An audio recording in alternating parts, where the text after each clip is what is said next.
Assalamualaikum warahmatullahi wabarakatuh. Salam dan bahagia. Kembali lagi dengan kami pada Pekan 59 dengan DPL Ibu Daya Bukti Wadaya Putro. Pada topik bahasan kali ini kami akan membahas tentang 5 dari 10 fatwa sendi hidup merdeka yang diajarkan oleh Ki Hajar Dewantoro. Poin yang pertama yaitu salam bahagia diri tak boleh menyalahi damainya masyarakat. Sebagai peringatan, kepentingan diri kita dibatasi oleh kepentingan bersama atau kepentingan masyarakat. Batas dari kepentingan diri kita adalah hak-hak orang lain sama-sama ingin meraih kebahagiaan hidup. Sebagai contoh yaitu adanya wabah virus corona saat ini atau wabah virus COVID-19. Kita dianjurkan untuk memakai masker, mematuhi protokol kesehatan, taati 5M agar apa? Agar kita terhindar dari virus tersebut, selalu sehat dan damai bersama. Yang kedua yaitu lawan sastra ngesti mulyo, yang artinya dengan pengetahuan kita menuju kemuliaan. Ini seperti yang dicita-citakan oleh Ki Hajar Dewantara melalui Taman Siswa, yaitu untuk memuliakan nusa, bangsa, dan masyarakat. Ilmu yang luhur dapat menyelamatkan dunia dan menjauhkan kita dari kebiadaban. Dengan pendidikan, diharapkan generasi milenial dapat lebih bisa membentengi diri agar tidak terjerumus terbawa arus perkembangan teknologi menuju ke jalur radikalisme. Dengan pendidikan juga diharapkan generasi milenial bisa lebih memanusiakan manusia. Jangan sampai dengan pendidikan malah membawa kita ke kegiatan-kegiatan yang tidak terpuji, karena ternyata tidak sedikit dari kegiatan radikalisme dilakukan oleh orang-orang yang berpendidikan. Yang ketiga yaitu alam hidup manusia adalah alam hidup berbulatan. Ini berarti bahwa hidup kita masing-masing itu ada dalam lingkungan yang beragam, alam-alam khusus yang saling berhubungan dan berpengaruh. Alam khusus itu seperti alam diri, alam kebangsaan, dan alam kemanusiaan.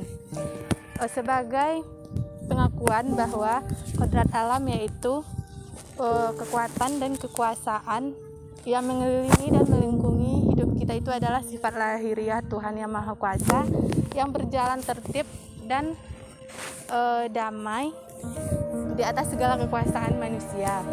Jadi janganlah hidup kita bertentangan dengan ketertiban kodrat alam.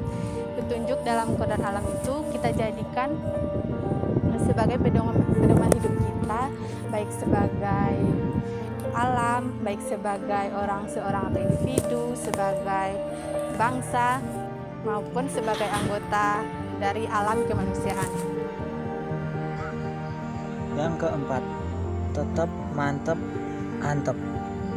Dalam melaksanakan tugas perjuangan, kita harus tetap hati, tekun bekerja, tidak menoleh ke kanan dan ke kiri.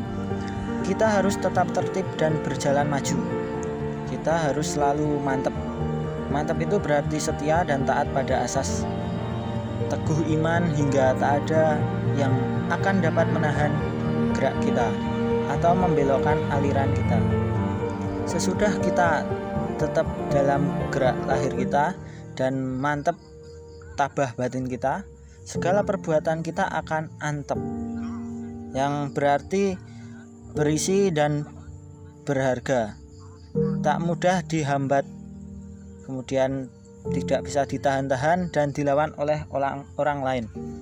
Contohnya adalah jika kita memiliki bisnis, maka kita harus tetap hati, tekun bekerja.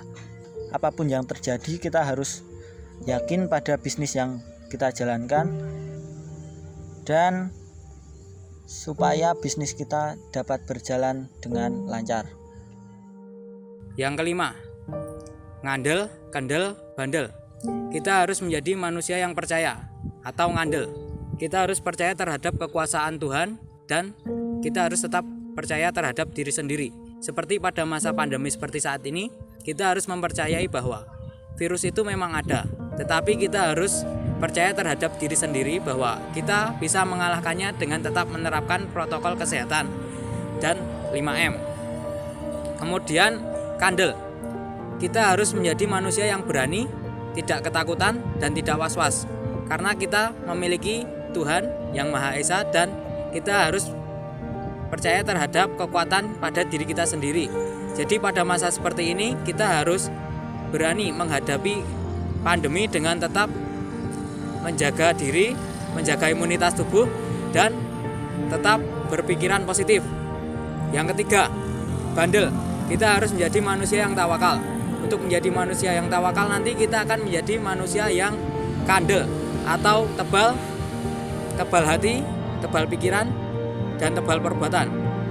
Sekian pembelajaran ajaran taman siswa dari kelompok kami. Untuk menghadapi pandemi seperti saat ini kita harus tetap menjaga protokol kesehatan dan jangan lupakan 5M.